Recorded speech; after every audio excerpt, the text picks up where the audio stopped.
Test. Hello. Hello everyone, thanks for coming. My name is Mounir. I'm the founder of Paraswap, which is a liquidity aggregator on the Ethereum blockchain. And I'm here to talk to you today about aggregation and liquidity, how will that contribute in this improvement of liquidity on the Ethereum blockchain and blockchains in general. So just before we start, just a quick poll among of you who already use decentralized exchanges or lending protocols. Okay, it was like half of the room, which is cool. But let me explain quickly for those who haven't, so that we can all be in sync. So DEXs are exchanges that allow the exchange of assets, and they have two key properties that differentiate them from centralized exchanges, which is the custody. DEXs don't hold custody of users. Users can trade from their wallets directly to the DEX, and the DEX is a set of smart contracts. Or they could trade from a proxy contract that is co-signed between the user and the DEX, and the DEX has already only the authorization to spend the contract when the users approve it. So that's DEXs in a nutshell. And also the settlement is made on-chain, of course. So lending protocols are interesting to DEXs because they have a key property. They are tokenized. So when I lend my DAI, for instance, to Compound or to Aave, I get an ERC20 that represents my share. For instance, Aave, I get a DAI, which always equals to 1 DAI, and Compound, I get C DAI. So that tokenization that we have in lending protocols allows them to be liquid. So I can get my C DAI, my A DAI, and spend them or trade them in a decentralized exchange, which is cool, which opens the door for composability. As most of us know, there are multiple scenarios we could do. There are multiple levels of benefits I can do. I can get double, triple, quadruple benefits. A typical example we give is that I can go to Maker, I put in some ETH because I think the price will go up. I will get some DAI, put it in Compound, have C DAI, get the interest, then go to open an option and get also some benefits from there, and have the three making profits for me along the time. And I can do it in a fully decentralized fashion, which means I can exit anytime, I can re-enter, I can spend only the profits, which is cool.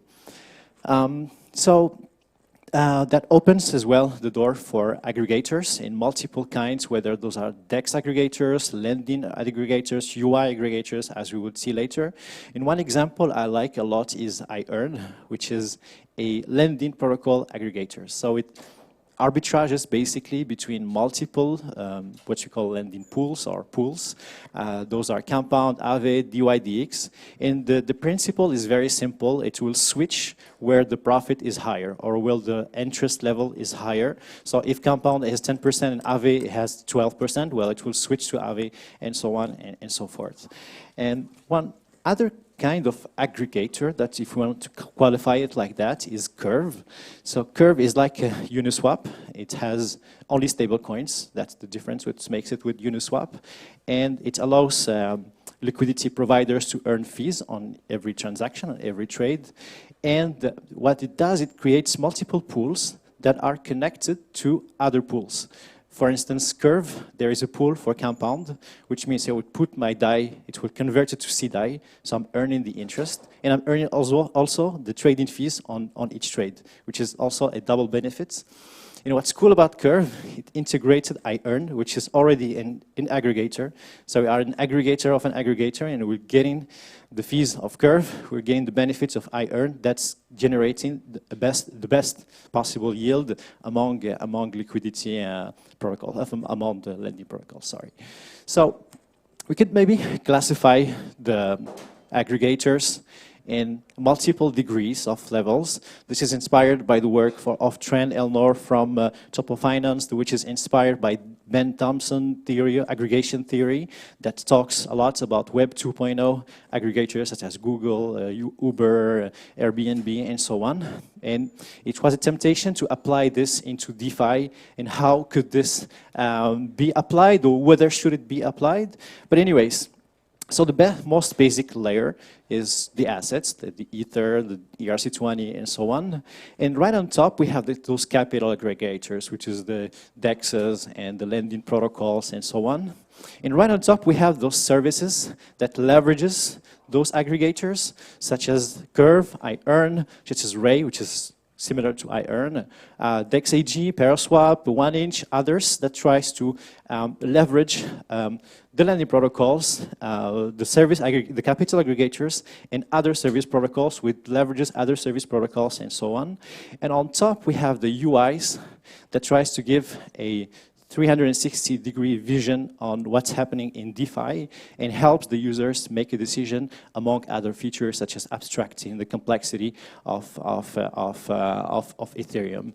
And what's cool, as we saw, we have aggregators that aggregates other aggregators, like on the same level, but we have as well aggregators that are basically capital aggregators such as 0x, which recently created a liquidity aggregator that is connected to Curve in iEarn and also connected to other capital aggregators such as the Paraswap, such as the Uniswap and Compound and so on, which is interesting. So aggregation helps in any ways in DeFi of improving the liquidity. And that's an example that we have in Paraswap. For instance, this trade wouldn't be possible 2 months ago. If I convert, that's a big amount, of course, and unusual in DeFi. So I would go for 1 million DAI to USDC. I would get even more USDC. But that's, and if I would do this trade, well, not on this slide, but that's because it leverages Curve in using the iEarn pool.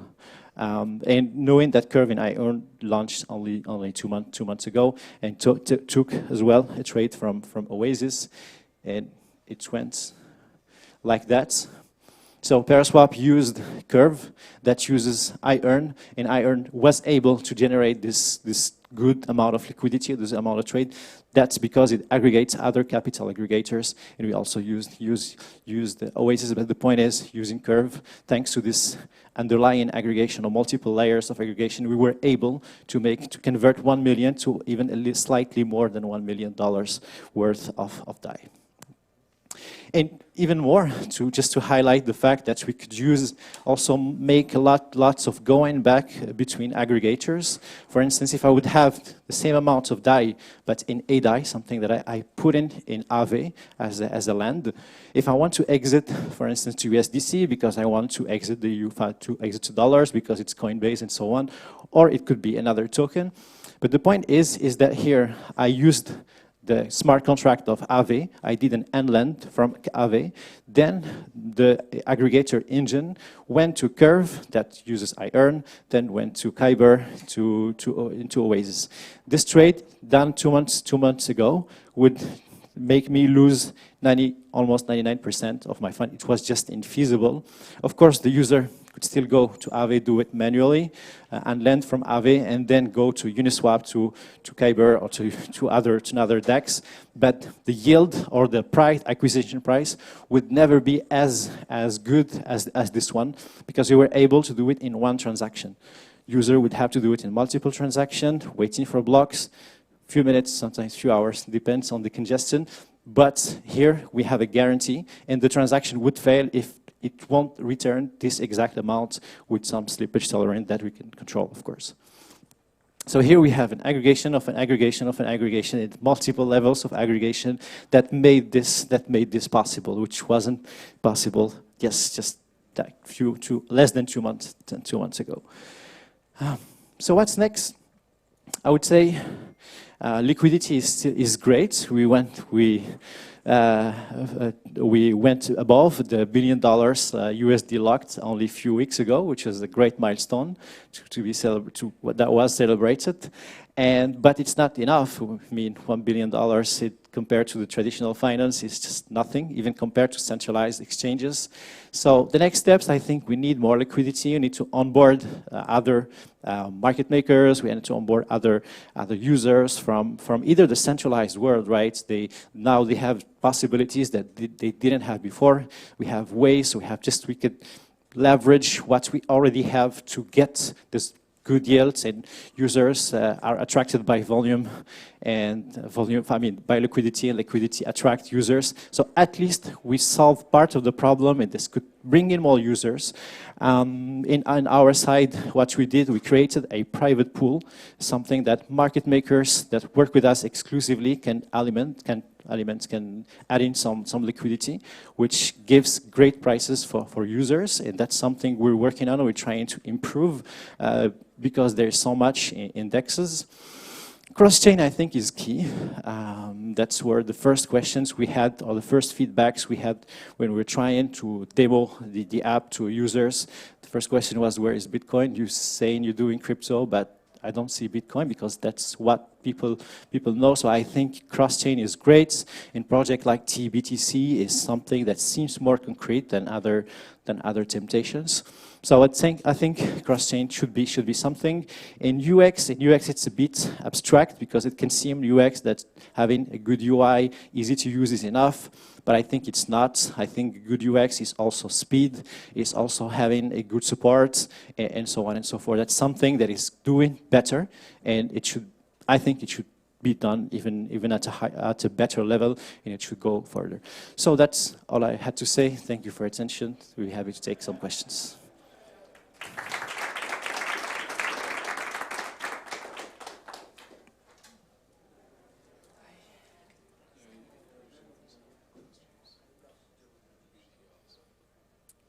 No questions?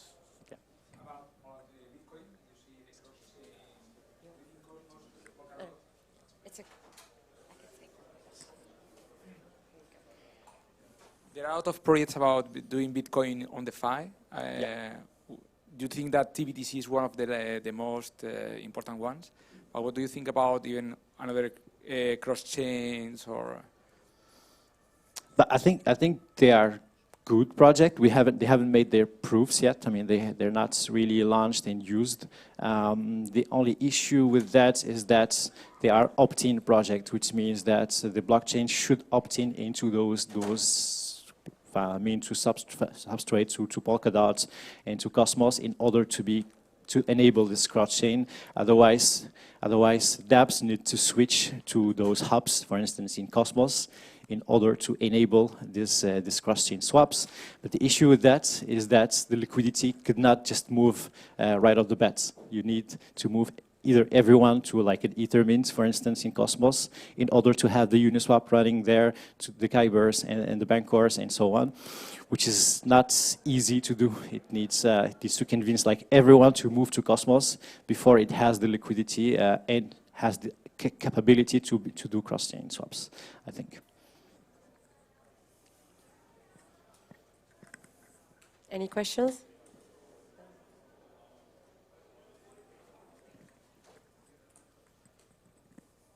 What would you see as the next step in enabling that cross-chain functionality? What is needed to achieve it or to get closer to it? Yeah, I think projects like TBTC, like Ren as well, are doing a great job, which is, I think, more concrete. It leverages what's already working. It leverages a cross-chain that has a critical mass already, like Ethereum, and tries to bring in the other chains into the Ethereum instead of doing the opposite. So I think this is looks more rational as an approach of making the cross-chain, and making it also in an efficient way.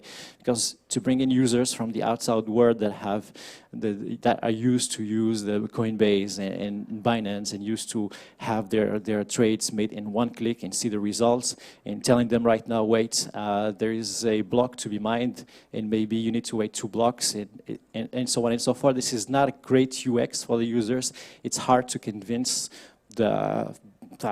everyone, like most of the people, to come. Yeah. All right, thank you.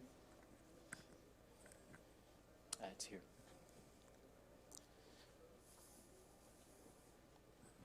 Hey, thanks for the presentation. Quick question around monetization, or how, if you've thought about it, and how this relates also to competition, right? So we've seen there's 1inch, there's Paraswap, there's more also coming online. So how do you look at this, and what are your initial thoughts? Yeah. So the most naive approach when you're making a DEX service on aggregation DEX is to take a transaction fee on each one, which could work at mid-term, I think. But what we saw in traditional finance, this is like how they started, which tend to be a race to the bottom. So it could work for like the next 5 years. But I think it's not enough. It's not like enough to make a profitable business running on this. So there are other approaches for us. What we see, for instance, is capitalizing on our own liquidity. For instance, that's something that should incentivize other traders to put in liquidity, and also giving them or building for them the right tools that will allow them to make on spreads, for instance, mirror the trade with other centralized exchanges so that they can make quick profits in arbitrage opportunities typically. Those are one of the approaches. Yeah, among others, what we saw on finance, and there are things we cannot do, like trading against their users. And that's thankfully we use Ethereum or a blockchain so that everyone would notice. So it's great that nobody can do this. But we could build services for traders, insights, data, and all that stuff that could have some great value for those third-party users in algorithmic specific algorithms that only some kind of users could use, that could make them the profit, and make sense only when big amounts are involved. But also what's great about DeFi is that, for the competition side, is that users, as in Web 2.0, the Googles and the Yahoos and all that stuff, is there is a low to a zero switching cost. So even though one of the actors is like dominating, having the winner takes all approach, like what Google and Facebook basically did, this is something that doesn't make a lot of sense in DeFi, because users could switch from one service to the other, and that's how we saw, for instance, Aave that launched, and only 1 month ago they had something like 20 million locked into their pools, which is something we don't see in the regular world. Yeah.